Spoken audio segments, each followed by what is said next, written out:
Good evening, everyone, and welcome to our Thursday evening talk. It's the third week of the month, and that's the evening that we usually set aside each month for Fusatsu, the traditional observance of atonement and renewal of our intentions. It's really good once a month to stop and take a look at how we are thinking, how we are feeling, how we are acting. And here at the Village Zendo, we think of atonement as stopping and seeing,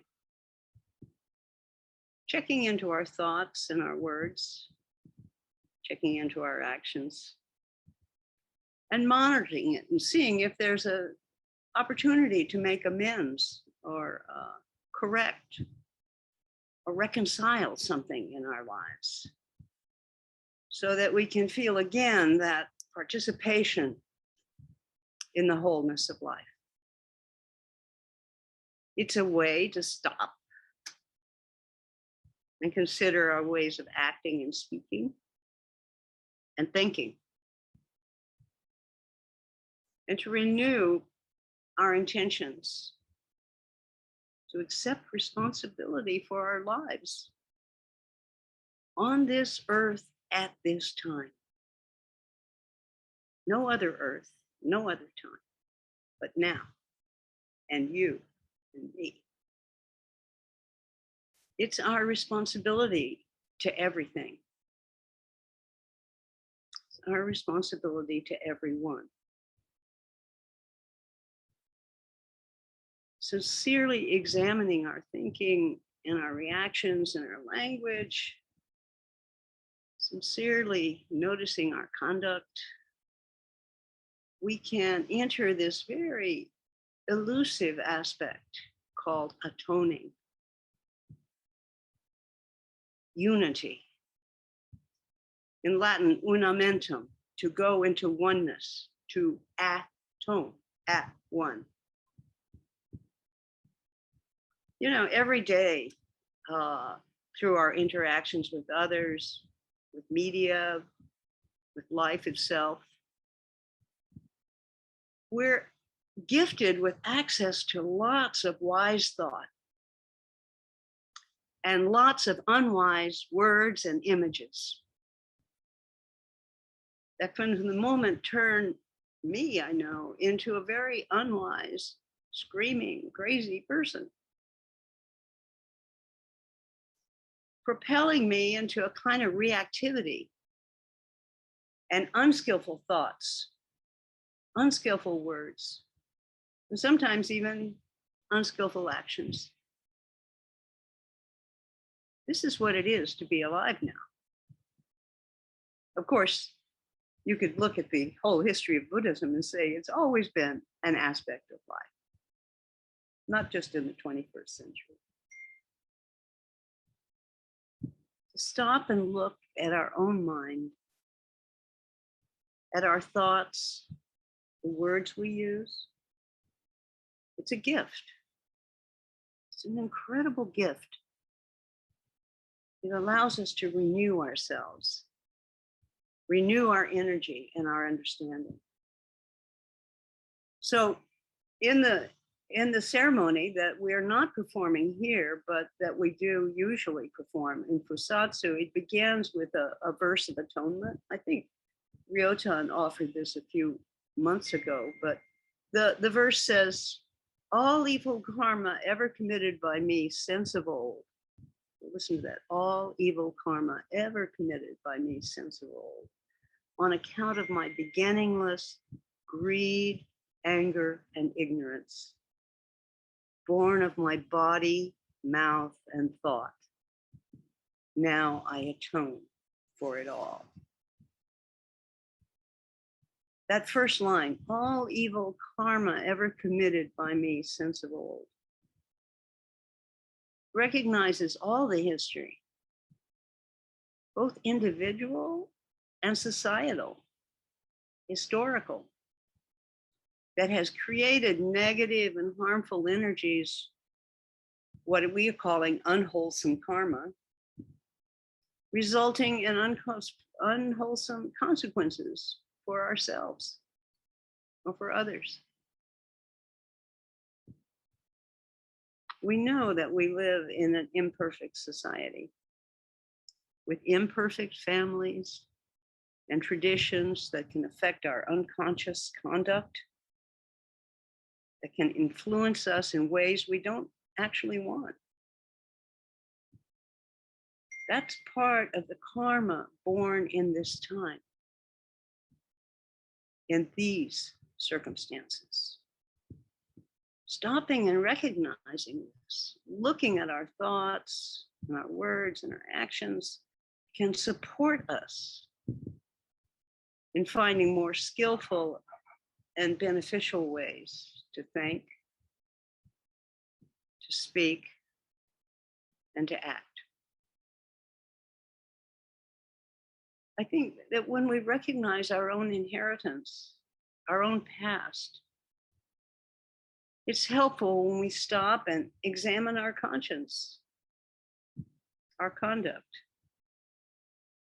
but free of self-blame. And free of self-blame, it makes it easier for us to forgive others, to reconcile ourselves and others. So the next line says, because of my beginningless greed, anger, and ignorance. Because of my beginningless, without end, greed, anger, and ignorance. That because of it is so good. It points to the very human source of our suffering, of our harmful actions.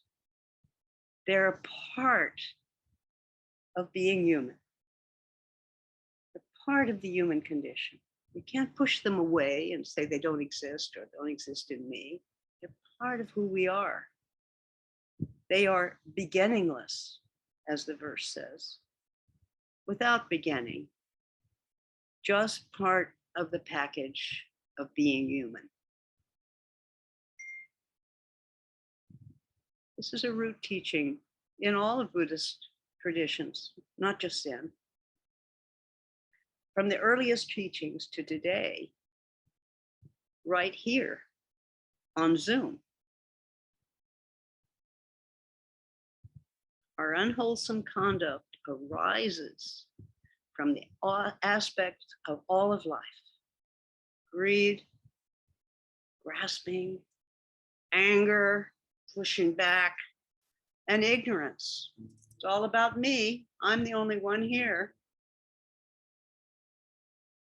Greed, anger, and ignorance. They're traditionally called the three poisons. When we're seduced by those strong currents inherent in our living condition, we fall carelessly into harming ourselves and others. You might want to stop now and think about those three poisons in so many different ways, how they draw us towards our own suffering as well as that of others. How our greed, our grasping, that makes us suffer just by thinking we aren't enough in this very moment. Our anger, pushing away, and our ignorance of our interconnected relationship with all, everything throughout space and time.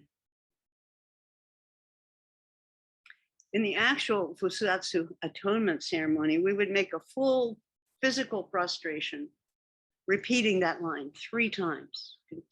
So actually entering the physicality of it.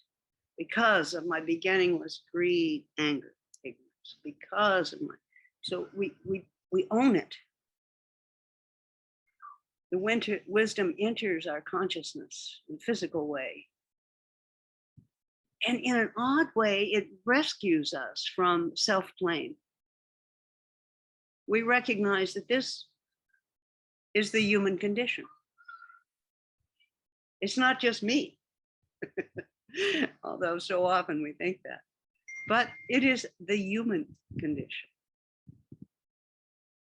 It is this innate quality of life. So because of that, we are urged to practice remedies for these three poisons, to remind ourselves to practice, to enliven our generosity, our compassion, and our wisdom. Reminding us of the tension between greed and generosity, between anger and compassion, between ignorance and wisdom, is the path we vow to take so that we can stop these harmful actions. So we complete this Fusatsu ceremony, atonement verse, by acknowledging all our unskillful acts that arise from our body, mouth, and mind. And we atone for these acts by saying, born of my body, mouth, and thought, now I atone for it all. Now I atone for it all. This word atone again. Some translations use the word repent. I prefer atone with its sense of becoming one with,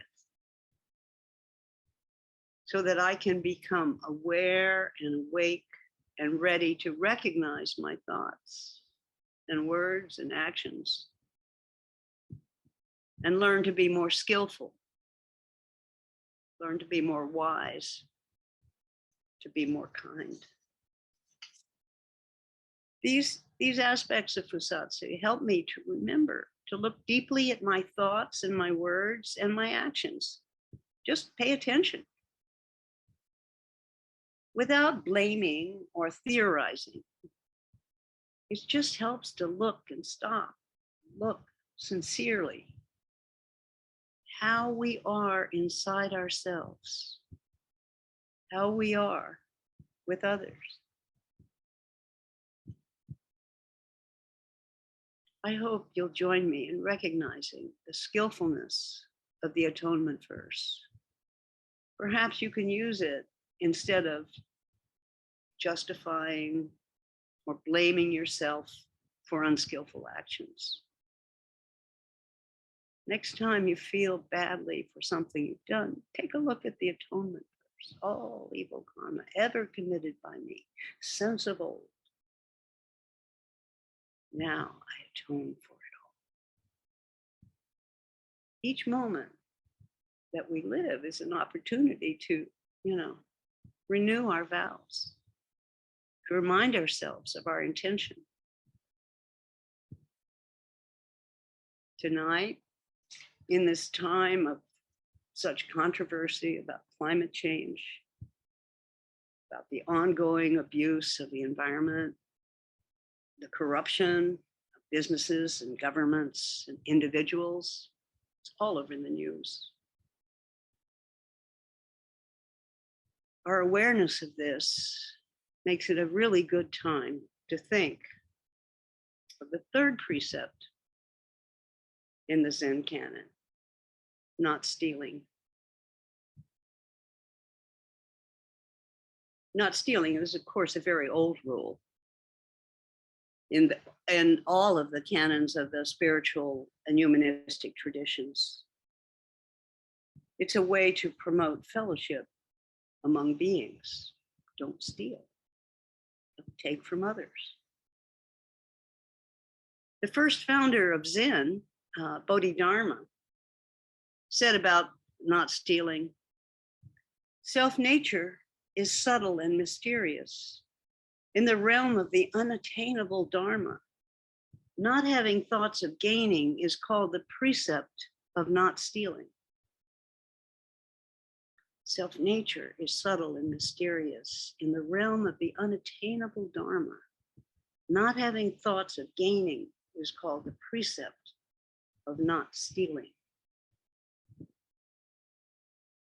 seems to warn us that even the Dharma, the teachings, the wise teachings of the Buddha, are not something that we can attain or get or hold on to. We can live in the teachings, but we don't get them or steal them. We can also see that in relationship to the earth. We can live within the earth and care for it, but exploiting it and misusing it harms everyone. So the Japanese founder of Soto Zen, Dogen Zenji, wrote about non-stealing in this way. So simple, so Zen. The self and things of the world are just as they are. The gate of emancipation is open. So simple, huh? Soothing, open-hearted. Things are as they are. No need to grasp or take or steal, but rather see clearly how you can be free of grasping. Today we see the earth as it is now. We can see the way to healing, the way to stop harming the planet. Seeing thus, we're called to take action for the care of the planet. And the final way that we study the precepts at the Village Zendo is with the contemporary Zen Peacemaker precept. Its version reads, being satisfied with what I have is the precept of not stealing. Being satisfied with what I have is the precept of not stealing. How wonderful is that? In this time when we can look at what's happening with the earth, our climate, can we be satisfied with just living without spoiling, without grasping, that we can take action to reverse the trends, even if it means a minor inconvenience, a change of habit, a loss of some investment or some money? Is it worth it? Would we then recognize that we do have everything that we need right now? Here in New York, it's autumn. The trees are all changing. Can we be satisfied with what we have? Can we stop the stealing, the pollution, the grasping?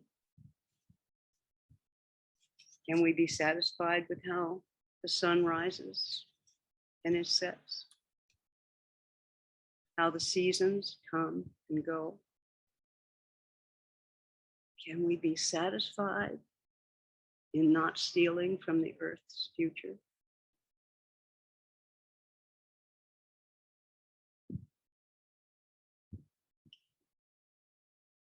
So tomorrow, I have a little ad here inserted in my talk. Is tomorrow at 2:00 at Foley Square.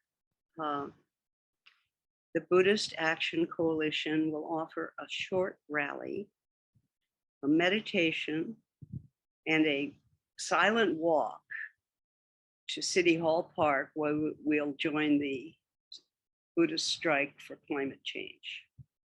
You may want to join us in that. I believe that there's a notice being posted online on our email list. You may want to join us. But whatever you're doing and wherever you are, to consider what is it to steal? And perhaps you'll find that you have everything that you need.